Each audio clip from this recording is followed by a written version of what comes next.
Corona ভাইৰাছক লৈ বিশ্বজুৰি যুঁজি থকাৰ পিছতো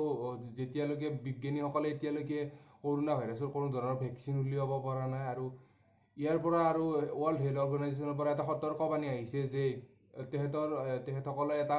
সংবাদমেলত জনাইছে যে এই ভাইৰাছটো বহুদিনলৈ থাকি যাব পৃথিৱীত আৰু লগতে এই ভাইৰাছটোৰ ভেকচিন ওলোৱাৰ পিছতো এই ভাইৰাছটোৱে সম্পূৰ্ণৰূপে নোহোৱা হোৱাৰ যিটো চান্স থাকে সেইটো সম্পূৰ্ণৰূপে নাই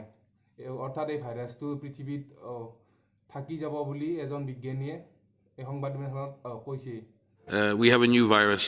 entering the human population for the first time, and therefore it is very hard to predict when we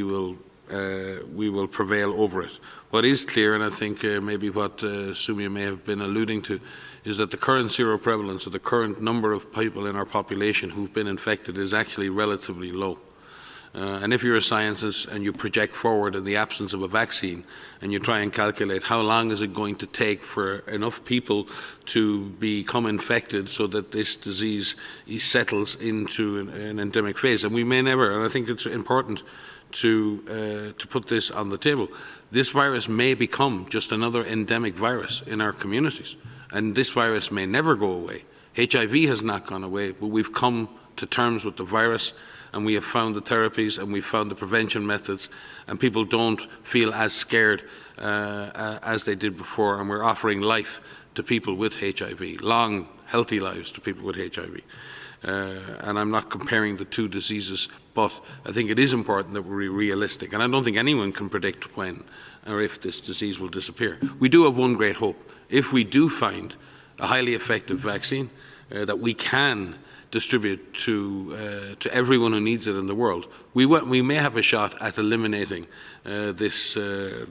virus. But that virus.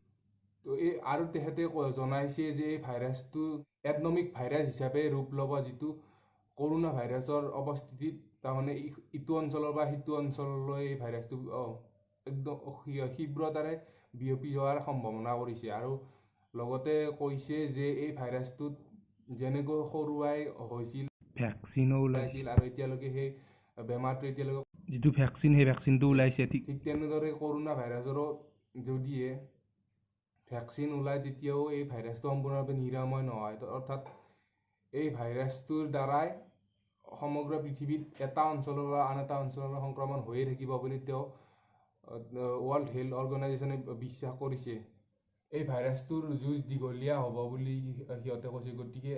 এতিয়া এটাই মাত্ৰ উপায় আছে এই ভাইৰাছটোৰ বাবে আমি সকলোৱে নিজেই যিটো সাৱধানতা বাণী সেই সাৱধানতা অৱলম্বন কৰিব লাগিব আৰু এই ভাইৰাছটোৰ বাবে আমি যুঁজ দিব লাগিব। গতিকে আজিলৈ এইটোৱেই আছিল ভিডিঅ'। তো আপোনালোকে কেনে লাগিল ভিডিঅ'টো জনাব, আৰু যদি ভাল লাগিলে তেনেহ'লে লাইক কৰিব, শ্বেয়াৰ কৰিব।